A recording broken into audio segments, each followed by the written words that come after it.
Why don't we start with the PACE program? Michelle, why don't you tell us, how does the program work and how does somebody join PACE? The PACE program is a Medicare program funded through Medicare and Medicaid, or you could fund Medicare and privately. It was a program that started in California through the Unlock Asian community in San Francisco in the Bay Area.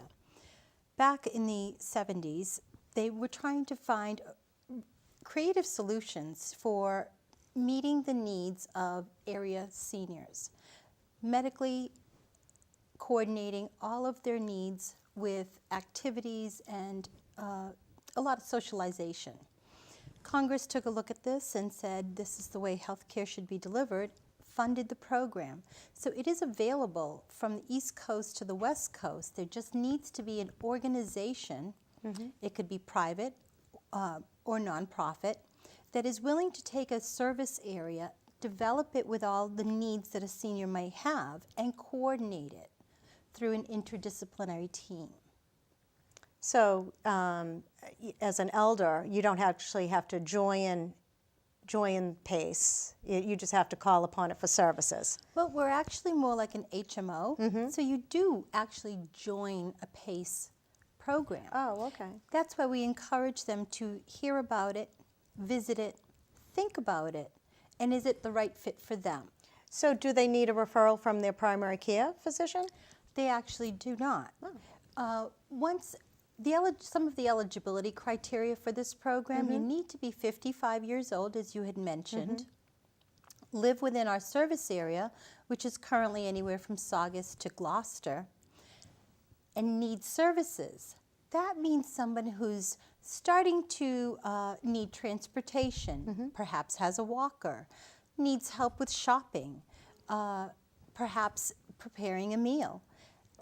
Those are called activities of daily living. So a person needs to require help for 2 activities of daily living and a nursing component.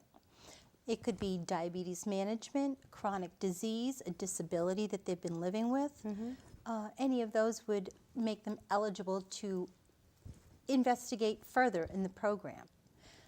One of the last of the criteria is that you need to be able to continue living in the community safely with our services. So that's to say that the PACE program is an alternative to a nursing home, but not a diversion to a nursing home. Okay, so is your goal to keep people in their own homes? Absolutely, as long as they're medically safe. Okay. So, and where are the adult day health sites located? We have adult day health sites in Gloucester on Emerson Ave, at Beverly at the Cummings Center, and 4 sites in Lynn. Those 4 sites have a different flavor of their own. Market Street is a great example of true Lynners. Then you have Buffum Street, which is very diverse, a little more quiet. School Street is an eclectic mix of area communities. And our Friend Street site tends to be our largest Latino site. Oh, okay. And so, and what happens at, day to day at these adult health sites? Our same staff go to each site. That would be a primary care physician, that is a geriatrician, nurse practitioners, nurses, personal care attendants, physical therapy, occupational therapy, speech therapy, as well as our activities staff and transportation coordinator and medical secretary. These folks meet every morning and again in the afternoon. They're discussing and they're coordinating all of the needs that a senior may have.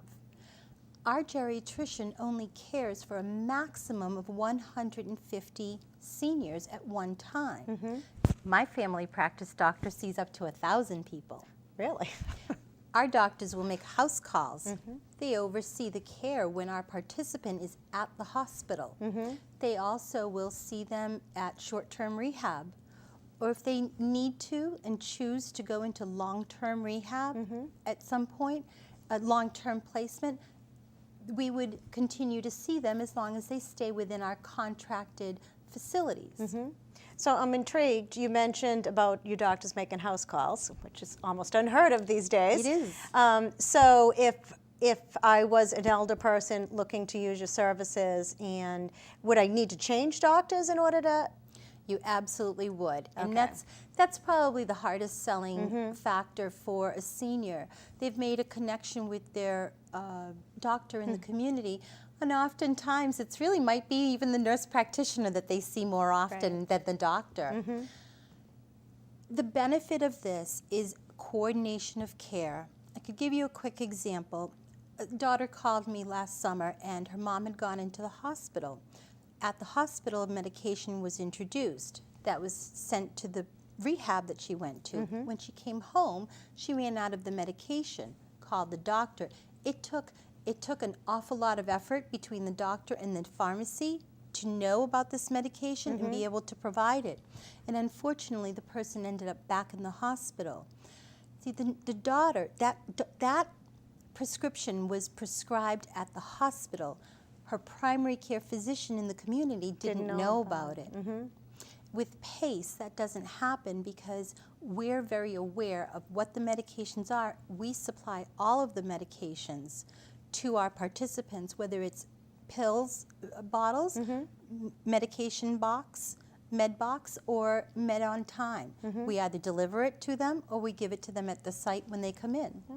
So who typically would be the one, do you see most often making the call? Is it the elder themselves or is it a caregiver? It often depends, but it's most likely a caregiver at crisis mode. And that's the hard part. I mean, a program like this takes time to process. We have to get the approval of Medicaid for someone to belong to this program. So there's usually a 30 to 60 day window of opportunity to get all these documents and authorizations in place, depending on how someone's paperwork is, or if they already have Mass Health, or if they know, they may have to maybe see an elder law attorney prior to making this step. Okay. So if you had to give somebody a recommendation of when this should start to be on their horizon before they actually reach true crisis, what would you recommend? What are some of the key signs to be on the lookout for? Yes.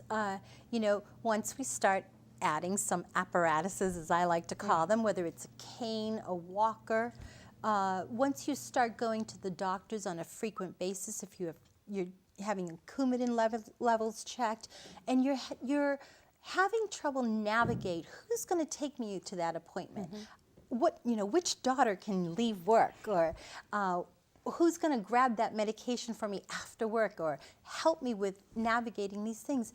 To keep your independence, a program like this allows our team to support the senior, allowing the senior to have a better relationship with that caregiver or the family. That's a great point. Great. Is there anything else that you'd like the viewers to know about PACE? Some of the things that are included in PACE that a lot of folks don't know about, and they're hot topics. Dental is covered 100%, including dentures. Optometry, including eyewear. Acupuncture, chiropractic, medications, transportation to and from our adult day health site in the person's home, and all medical appointments. Wow. We book it all for them to make the ease, to make sure that we get the paperwork, that we coordinate all of the details. And this includes a homemaker at home.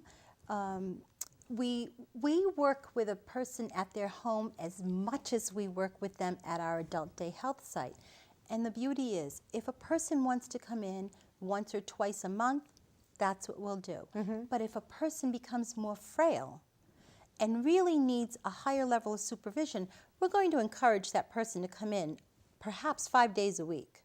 Really? But we're also caring for them when they're not at our day site. We're caring for them 24/7. We have a nurse on call, nurse practitioner, and a doctor, and they are just as apt to make a house call on the weekends or nights. Oh, Okay, great. And the day site, just to be clear, is you come in and you meet with multiple care providers for your appointments. It's not adult daycare. No, it is not. Okay. Very good point. It's I like to say that it's a combination between like a Harvard Vanguard, where I go to, combined with YMCA for seniors.